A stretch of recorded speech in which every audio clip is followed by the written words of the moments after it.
Britain's Prime Minister is threatening Israel that if it doesn't watch out, the UK will join France in declaring recognition of a Palestinian state. Are such warnings behind Israel's decision to airdrop aid into Gaza and other measures? Or is the government planning a surprise operation?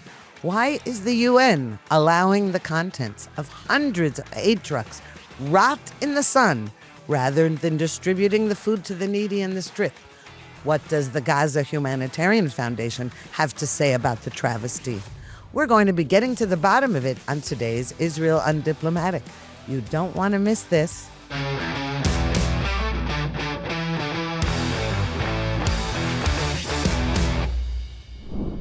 Shalom, I'm Mark Regev, and welcome to another episode of Israel Undiplomatic. And of course, as per usual, I'm here with my co-host, Ruthie Bloom.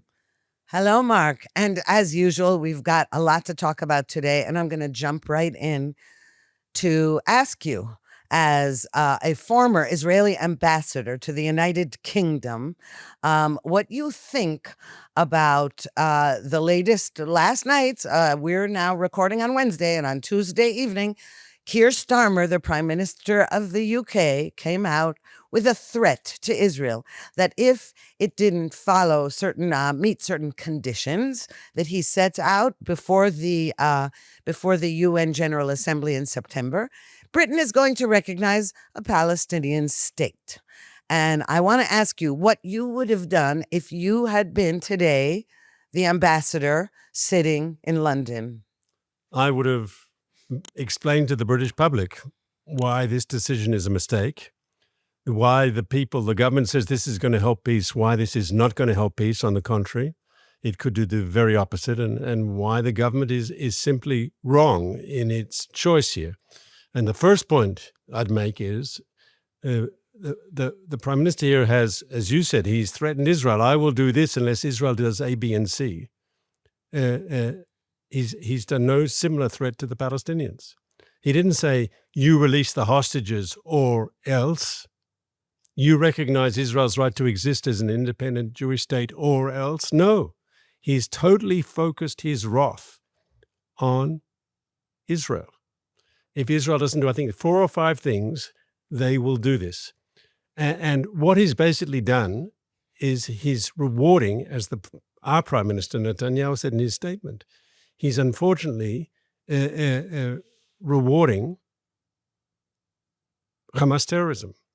Because he said before, we will recognize a Palestinian state when it's the right time, when it's a good time to do it. Well, after October 7th, that's the good time to do it, to tell the Palestinians, you do the worst massacre against innocent civilians, against the Jewish people, the largest massacre of Jews since the Holocaust. That's the time to recognize a Palestinian state.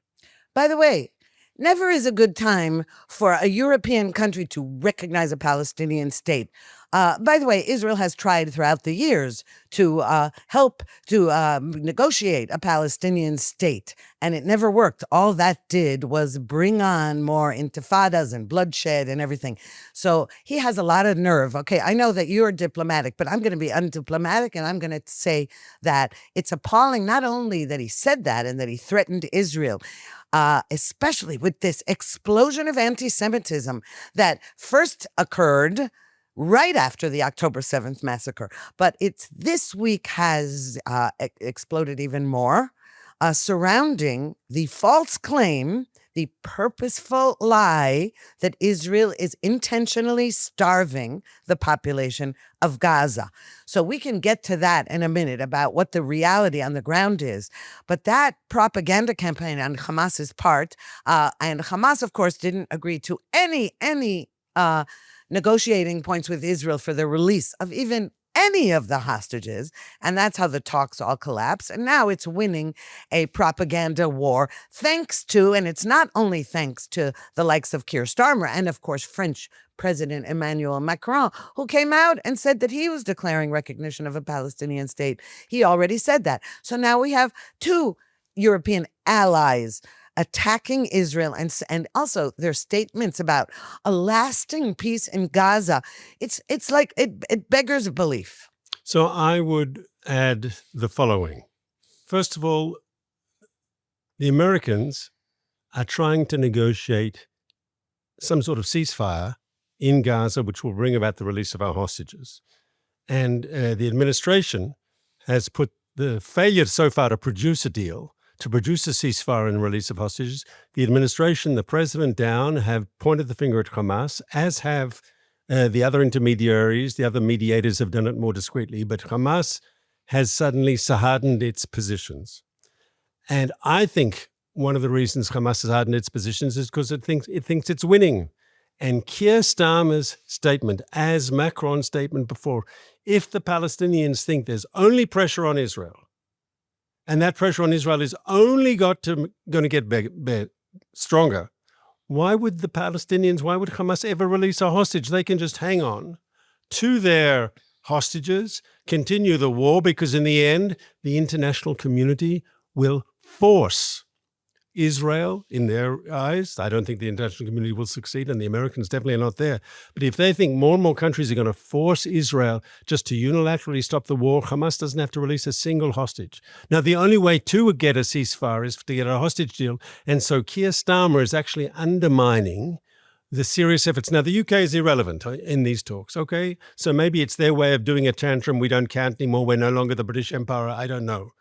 But he is, through his actions, undermining the ability. I heard a very noted defense correspondent who said Hamas at the moment is going through a euphoria. They think they're winning.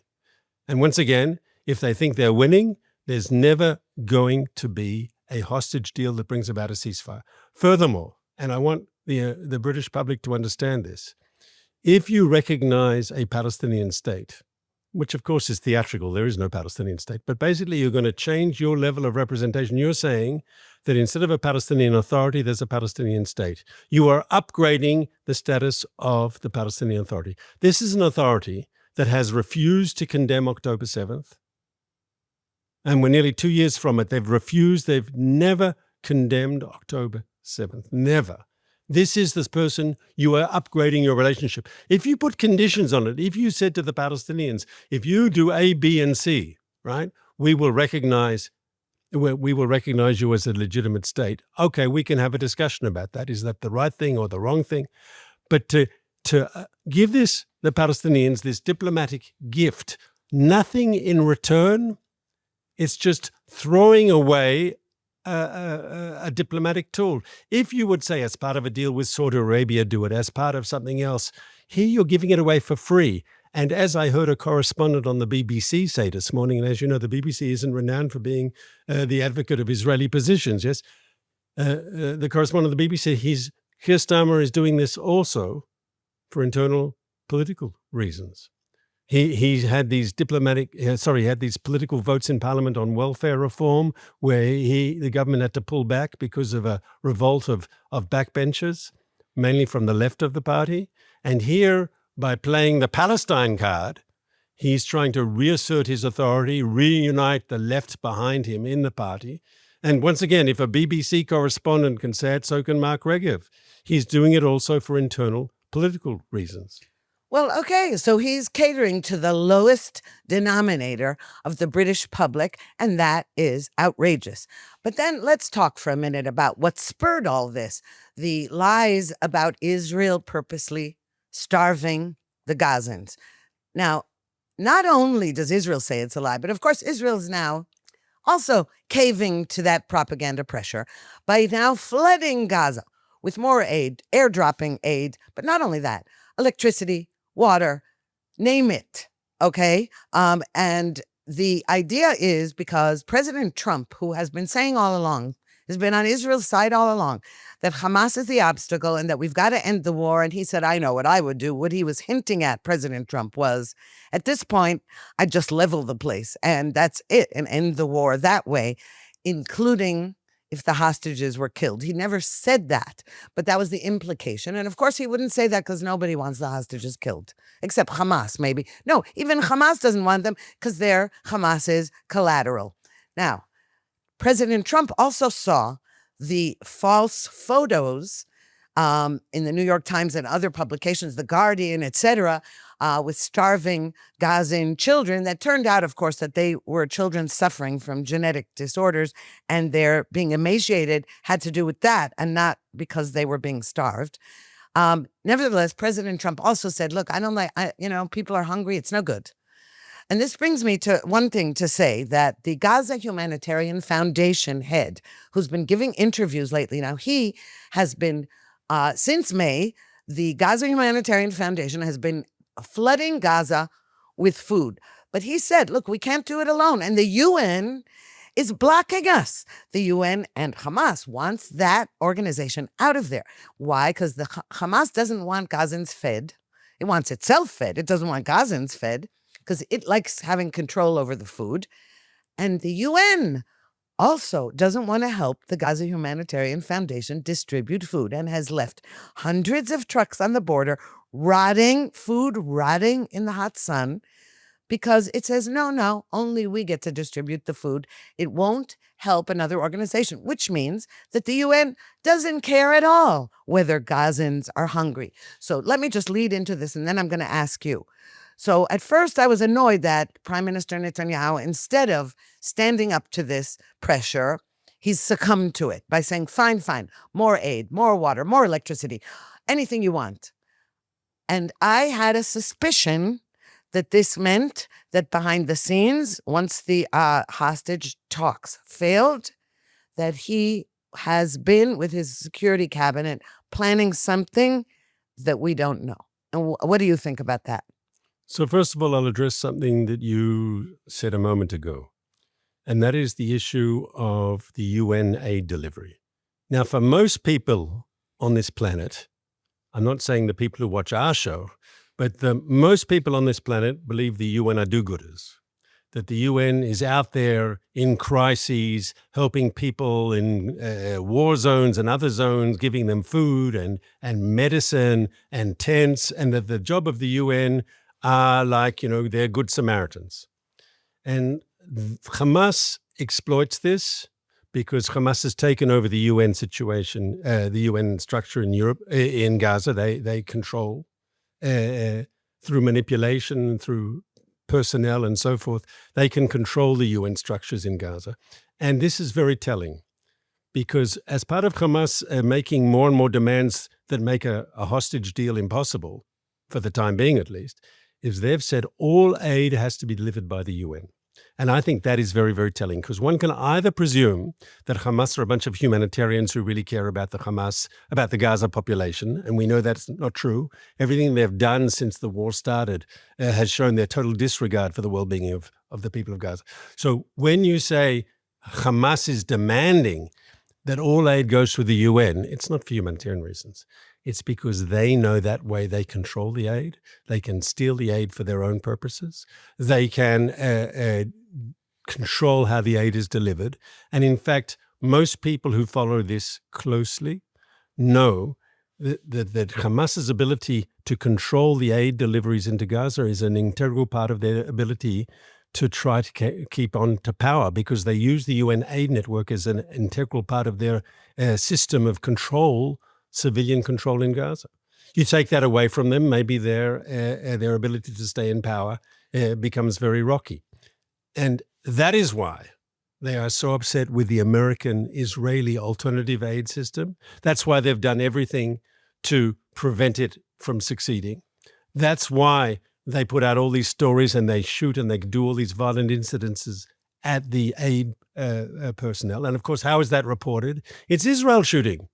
They don't say the whole truth. They don't say the truth at all. They say, why is it Israel has an interest in this system working? Why is there always violence around? Is Israel responsible? It's logically, it can't be Israel because Israel wants these sites to work. So it's obvious that it's coming from Hamas. It's obviously that Hamas is scared of this alternative system working. And maybe one of the reasons that Keir, Starmer and Macron are giving, they don't want to, but in fact, they are giving succor to Hamas. By the way, I wish you would stop excusing them, all right? Maybe they don't mean to. Maybe they don't want to. Come on, let's call a spade here. Mark. It's enough with constantly saying, well, maybe this and maybe that. It's quite clear repeatedly what's going on here. And the UN is in cahoots with Hamas. By the way, when the UN distributed the food, Hamas didn't even really need to steal it because they're in cahoots. The UN is in cahoots with Hamas. Its employees committed rapes and murders on October 7th. UNRWA, we know that hostages were held in the homes of UNRWA employees, etc. The UN is a corrupt, as Johnny Moore, the head of the Gaza Humanitarian Foundation, said. He says it outright. I've been trying to talk to the UN. Let's work together to feed the Gazans. No, he said it's a corrupt system because the UN, the whole purpose that what America, Israel, and the Gaza Humanitarian Foundation want to do is all they want to do is separate Hamas from the civilian population and feed the civilian population. But why doesn't Hamas want them fed? For the same reason it used them as human shields against Israeli military operations. Hamas wants dead Palestinians to be shown all over the BBC and everything, and it wants starving Palestinians. And the whole purpose of the West should be to separate them and to put pressure on them and to kill. Now, it's true, Israel has basically won most of one of its war goals, and that is to remove Hamas as a military threat. But as long as it has food distribution or prevents Gazans from getting food, it still has political power. And third, it's got hostages. Now, as I say, I'm praying that there's some kind of plan we don't know about, because if our alternative here is to say, you know what? Fine, we don't care about the hostages. You're done, because that's all Hamas has left. We're done. Go ahead, do what you want with the hostages. We won. You're finished. You're dead. Whatever. We're not going to do that. Israelis will never do that. I think, again, President Trump wouldn't have said that either, but I think that's what he meant, that for 20 live hostages, many more soldiers are getting killed, etc., and Gazans too. So the issue here is that we have only that hope. But please do not excuse anybody who helps this effort to vilify Israel that is not purposely starving anybody and is not purposely killing any civilians and never has. And the Israeli media should be ashamed of itself for helping, aiding, and abetting that anti-Semitic lie. I think that the Israelis who do that are worse than Keir Starmer and Macron put together, because they are giving legitimacy. They're allowing the enemy to say, you see, even Israelis say that. So I'm just enraged at that. So I think there are a number of different issues here. Is there hardship in Gaza? Of course there's hardship in Gaza. Gaza's a war zone and people are suffering. Are there people, maybe pockets of people, that are not getting enough food? It's possible. What is the myth? What is the lie? Is that Israel has a deliberate policy of starving the people of Gaza. That's just simply not true. And that's malicious. And that's part of the Hamas UN narrative, yes? And unfortunately believed. Now, what we had this week, when Israel took decisions to drop aid and send aid in, I see it as a necessary thing in any conflict that you have, in war, and we're now in the middle of war. Sometimes your opponent has a victory and you have to pull back so you can attack him somewhere else, yes? I remember in one of the Lebanon wars, or in more than one, there was an Israeli accident. We hit a UN facility in Kfar Kama or something like that, and we agreed to a ceasefire for a couple of days. In other words, you take a hit and then you move on. And I think on the aid issue, because of Hamas's success in this campaign that Israel is starving the people of Gaza, we took a hit, we've responded, and then we move on. Israel's in a very difficult situation today because everyone was focusing on getting a deal, and it's possible, with the help of Macron and Starmer, Hamas is not going to agree to a deal now. And we know that Hamas is not going to no, that's not true, because last week people were more optimistic that there could have been a deal, right? There have been times when the Americans, when Netanyahu has even thought we were close to it. Now, it's still not impossible to get a deal. But in the absence of a deal that frees the hostages and does some sort of temporary ceasefire, in the absence of that, what are Israel's options? And I think the option number one has to be military action, yes, that can change the realities on the ground. And that involves risks. You say risks to the hostages, and I say also too, but possibly, as President Trump indicated, if Hamas leaves Israel no choice, I think we will have to upgrade the military operation. Well, right. But, there are different ways of upgrading a military operation.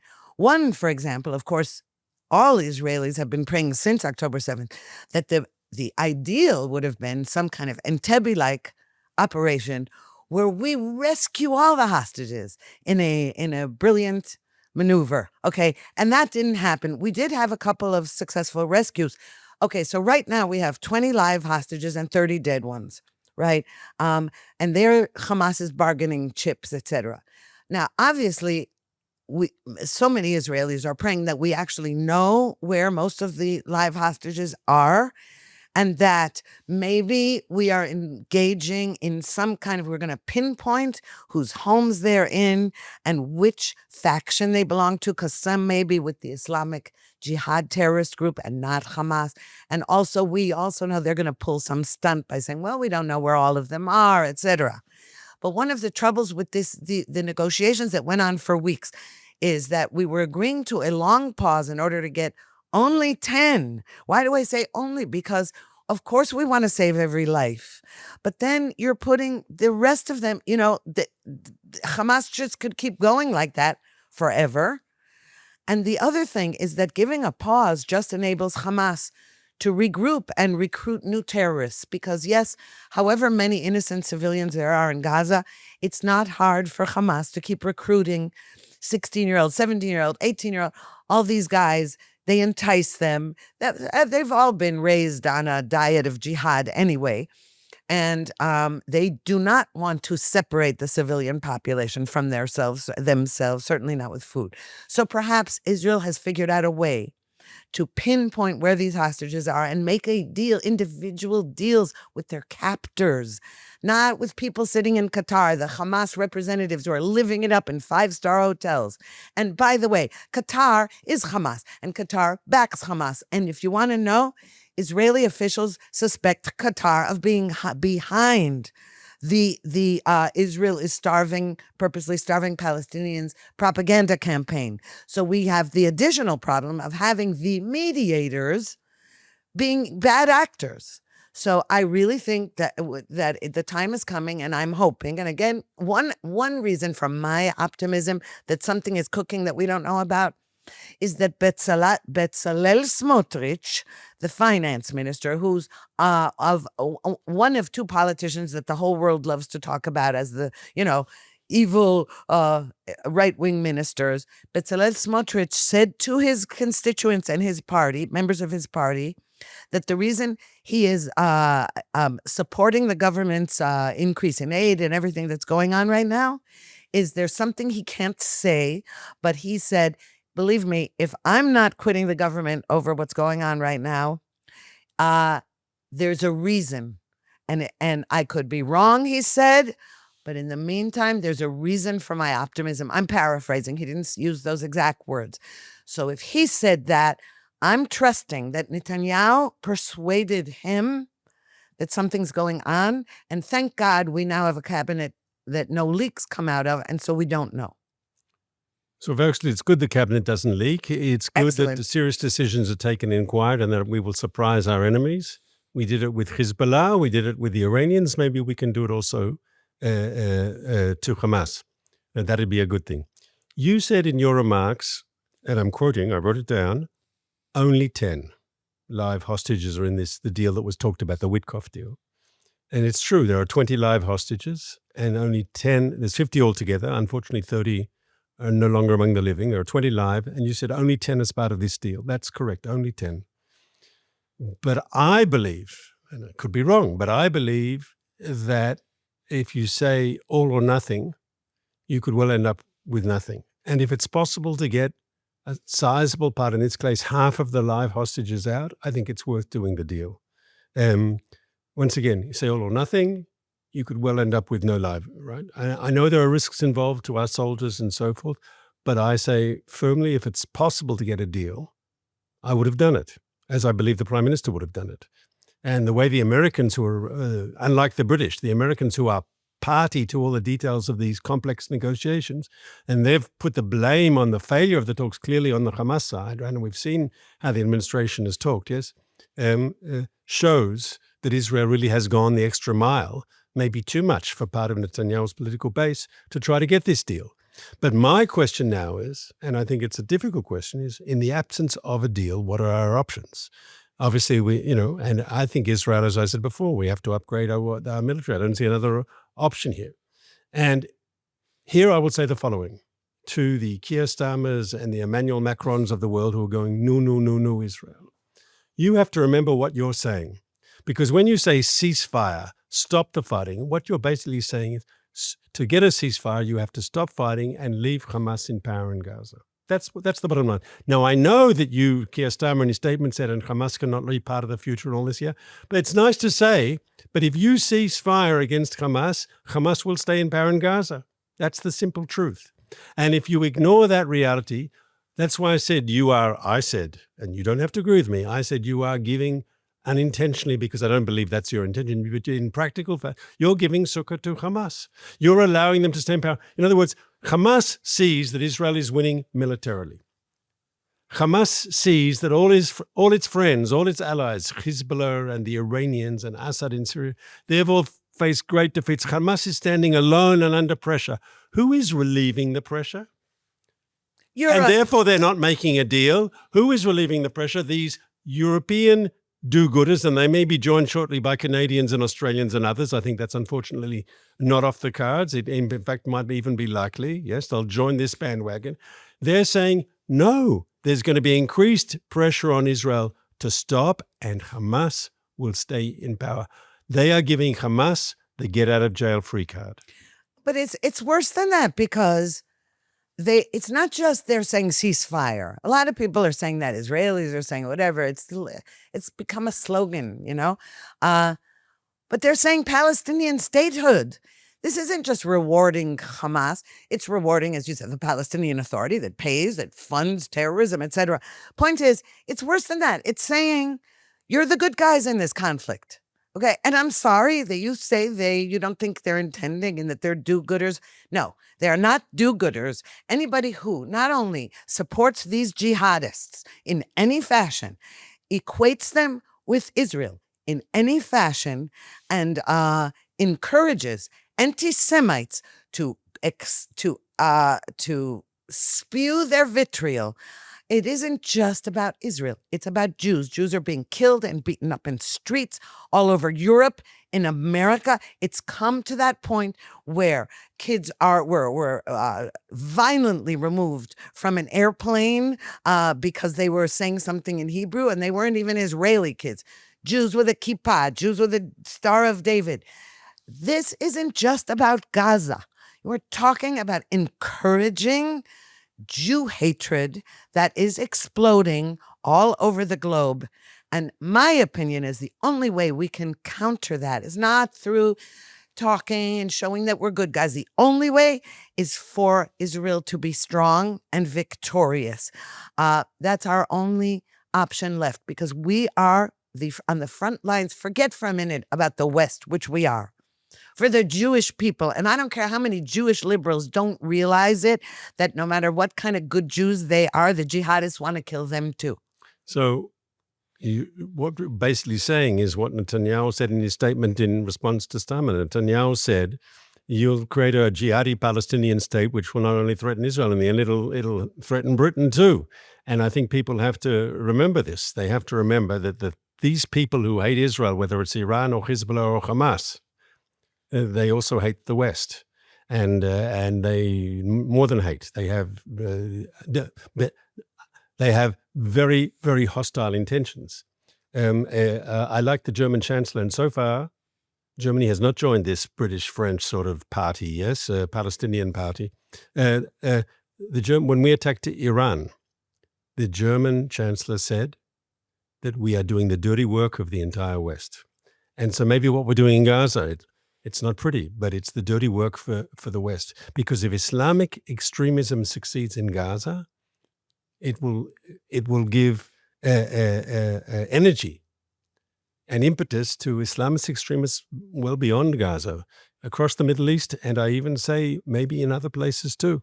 It's crucial that Israel win this. And I'd like to say, and we're running out of time, as a final comment, when people say to me, Israel is facing is facing isolation, is facing unprecedented criticism abroad. I'm not denying that Israel's going through a very difficult period in our international relations, in our public relations. But I would say very clearly that if we don't win the war in Gaza, nothing else matters. And just as we're losing soldiers and we've lost hostages and we might lose more hostages, and the society, Israel is, a country that's going through a very difficult time. Part of the difficulties is also on the diplomatic front. But we have to keep our eye on the ball. We have to be willing to pay the price. We have to win this, and we will. And I will just end on one last note. Again, I want to stress that this isn't just for the West and the rest of the world. It's for the Jewish people. It's Jews. They're going after Jews. I think you cannot forget that for 1 second. And they're going after Christians as well, by the way. Not that anybody notices all the slaughter of Christians and Druze in Syria as well. But my point is that Jews have to wake up to this and stop pretending that this is some kind of political issue. And we'll continue this discussion next week. I look forward to it.